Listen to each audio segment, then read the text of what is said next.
So, David, we're here again. Another Roland launch. This time we're at your place, your gaff, which is at Metropolis Studios in London. Roland got a space here. And this is prior to the launch of a few products. The first one we're going to be looking at is the MC707, a new Groovebox, right? Yeah. So we got a new Groovebox. A lot of people have been asking online for years now, like, guys, please just revive the Groovebox, and so we finally have. And people love the MC303 and the 505 and all those old gear, but now we want to revive them and kind of come up with a new approach to so them. This looks like a kind of TR8S on steroids, because we got some sort of clip launching. And tell me what's going on. Yeah, so basically, first of all, there's a huge difference between this and the TR8S. So while I could totally see why you would make that connection, it's still we have the the colorized faders, and we have the same kind of design almost, but this is obviously a complete sequencer, and we've got a sampler on board, audio import, drum tracks, synth tracks, complete sound design, master effects, chord memory, scatter effects, just loads of different. Wow, okay, so there's lots. But the basic core of it, we've got 8 tracks, yeah? Yeah, and exactly. What can those 8 tracks be? Yeah, so the 8 tracks can be either drum kits or tone tracks, as we call them, which basically means just a synth track, or audio tracks. And the audio tracks can be imported or live recorded, and you can also mess with them a lot in real time, like reverse them and pitch them and so on. And so it's like there's a time stretch engine in there. Yeah, as exactly. well. Right, Yeah. So they will adapt to the tempo, and So the drum tracks are what? Is it one voice per track, or do you get like a kit or? Yeah, so you have a complete drum kit on a drum track. So here's one, for instance, and here is another one. You can have a complete drum kit and have all your drums on a single channel, but I like to be more in control of the different drum parts. So you get the tops and so I separate them.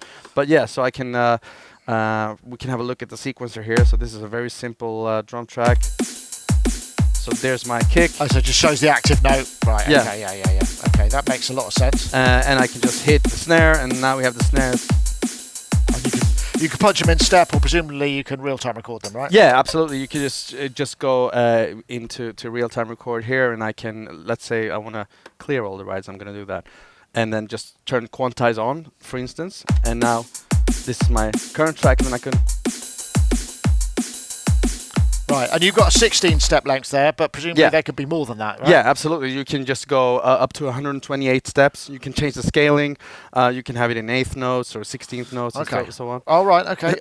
So that's drum tracks, and then tone tracks as well.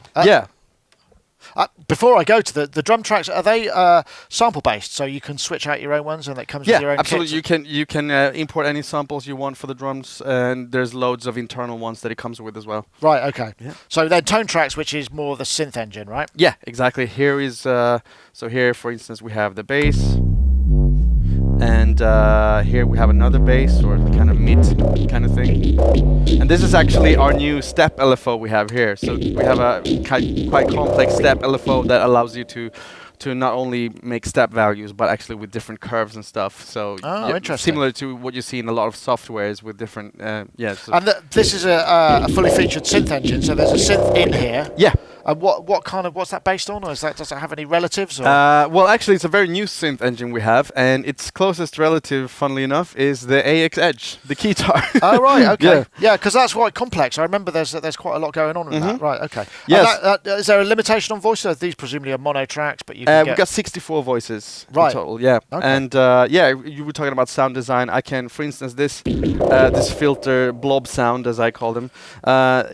If I want to edit this, I just go Shift Sound here, and then we have the whole structure of the sound. So we got all the oscillators, we got the filter, amp, EQ, and also an insert effect for each track. So for each sound, you have an insert effect as well. So you can get in pretty deep. Yeah, absolutely. So loads of different LFO shapes and oscillators and things to choose from. And what about the audio? Then there's audio tracks presumably as well. Yeah, right? exactly. Here is so here I have a little vocal thing going on. And if I turn this knob, which I've assigned to reverse, then it would actually just play the vocal backwards. and then I can just go back to normal by just turning it up. And does that mean that knob is reversed for all of the tracks, or is it assignable? No, it's just for this track. And actually all of the knobs per track are assignable, so I can have these 3 knobs do completely different things from these, and also for each. So that makes it kind of quite a performance surface. Absolutely. Right, so, okay. I mean, for performance, it's super useful. This kind of thing, yeah. And I noticed these lights across here. Yep. They kind of clip. They show progressive clips. Is that what I'm seeing there? Yeah, exactly. This is basically, so if we'll just look at the clips, I'm gonna solo this blob bass right here. This just shows the progress of the clip. So now it's back to 1. Right. So okay. This is basically. And you've got little bars. progress meters in this guy as well. Okay. Yeah. Interesting. So, in terms of recording, I mean, I guess you've got 16 patterns for the sounds in the drum tracks, and you can play keybeds, and but can you plug a MIDI keyboard in there and get? Yeah. So you got one MIDI input, a standard MIDI input. You also have 2 separate MIDI outputs. So actually, I can send this to an external device and send this track to another device. So, is there a dedicated MIDI track?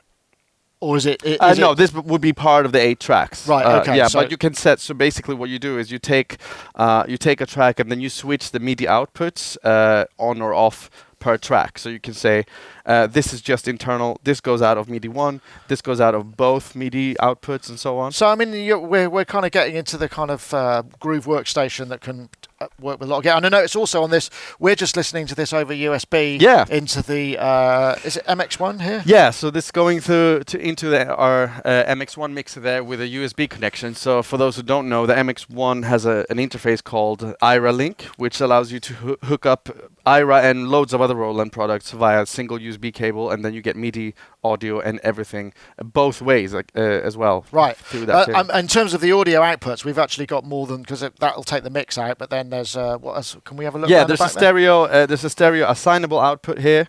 There's a effects send return as well, and also an external input here that you can use for a microphone or for a line signal for live recording if you just want to record something from a mic into an audio track, for instance. Cool. Yeah.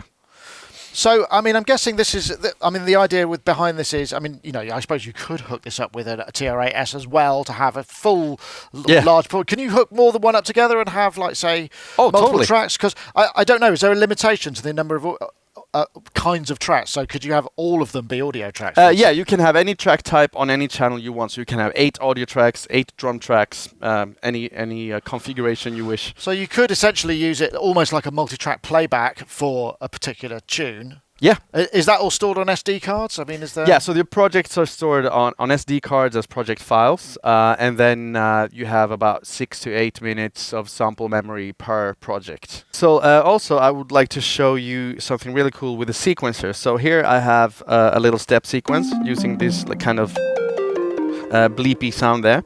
And what I'm going to do is go into the clip settings, and we can look at the different things we have to choose from. So we have the length here, of course. So I can just set this to it. That's fun, to set it to something kind of uneven, and just set it to like just something like 7-step. Right. Okay. Yeah. So that'll play polymetric, I think is the right word, isn't it? Exactly. It's like a nice Twilight Zone vibe there. And then so we can change to any length basically, up to 128 steps. We have the scaling, so 8th notes or 16th notes. But this is the really cool part, the play mode. So basically, you can see it says forward here. So if I just change this, it will actually play the same sequence backwards. Okay. And the really cool one is when I choose random, in which case it's just gonna be jumping on the notes you've selected. Yeah. And so if I have something quite monotonous like this bass stuff here, and I just put this kind of random melody on top,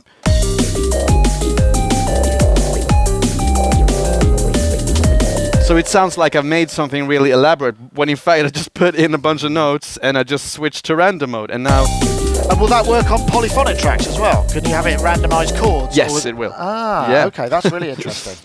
Yeah, speaking of chords, you have a chord memory here as well. You can just quickly program a bunch of chords on different keys as well and just play them back in real time. So you could actually run this without having a master keyboard, because is this stuff stored per project? So you'd end up with the chords that you want.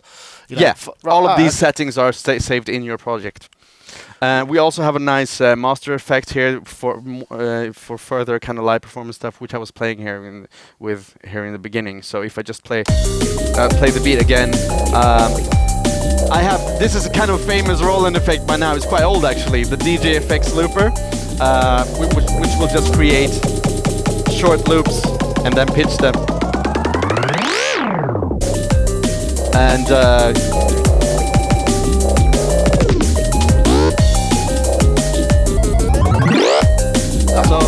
it's a thing, it works, yeah. So that's a really fun thing to mess around with, but of course there's loads of master effects. There's master EQs as well. There's EQs on each channel, by the way. So you get in so can you mix down internally sort of to that, or would you?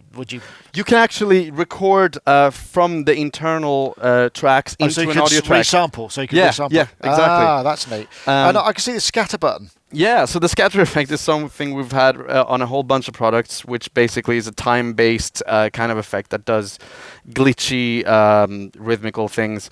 And this one is a little bit different because it's fully programmable. So I have all these keys now, or pads, with different colors and different effects on each. So if I go into the editor here, I can actually edit each single pad and say what I wanted to do. So I can have a different retrigger speed and different pitch and all kinds of things.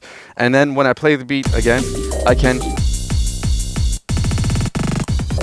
So we can get all these time-based, all these really nuts things happening. So great for little turnarounds and sort of pickups and that sort of thing. And I can completely program again, like each single pad to do whatever I wanted to do. So that's pretty cool. Nice. It seems pretty comprehensive. I think people are going to be pretty pleased with it. What price is it going to be? So it's going to be £879 or €999. And availability will be kind of imminent, I guess, if you're watching this video. It's going to be on the way into the stores. Yeah. And I did notice that there's this little little critter here, which is a sort of MC101, which I'm guessing is that like a 4-track version of the same thing? Yeah, so that's a little brother, and as you said, and which is quite clear here as well, we've got 4 faders, so it's a 4-track version of this. It's still the same powerful sound engine, but with the exception that you can't record live audio on it, but you can still import audio files and you sort of drum loops and vocals and stuff like that. So it's a really nice little neat performance box to have on stage, and it's basically a quarter of the size of the MC707. Yeah. And do you know what the price of this guy's going to be? So that's going to be about €429 or €499. Okay. Yeah. David, thank you very much for showing us at the MC707. Cheers. See you next time.